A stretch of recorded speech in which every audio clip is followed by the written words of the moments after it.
Halo semua, pernahkah kalian berpikir seberapa besar mobilitas penduduk mempengaruhi kehidupan kita sehari-hari? Yuk kita bahas secara singkat.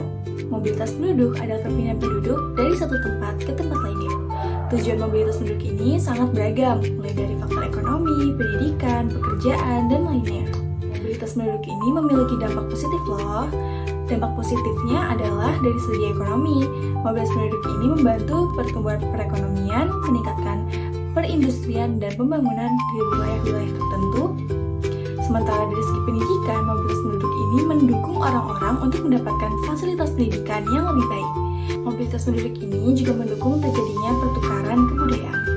Selain itu, mobilitas penduduk juga memiliki dampak negatif loh.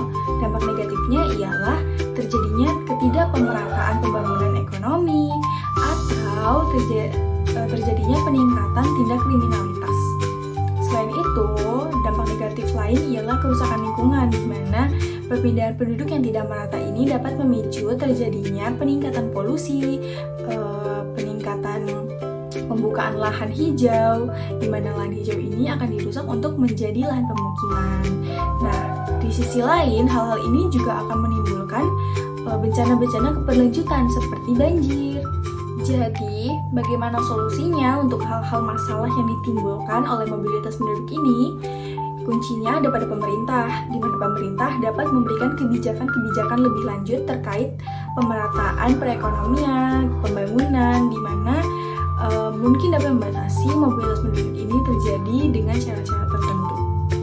Pemerintah juga dapat memunculkan kebijakan-kebijakan di pedesaan, di mana pemerintah dapat membuka lapangan pekerjaan bagi warga pedesaan untuk tetap berada di desa dan tidak melakukan mobilitas penduduk atau perpindahan penduduk migrasi ke luar wilayah untuk meningkatkan perekonomian mereka. Mobilitas penduduk adalah hal fenomena yang tidak dapat terhindarkan. Dengan pengelolaan yang baik, mobilitas penduduk dapat menimbulkan dampak positif berkelanjutan. Jangan lupa terus belajar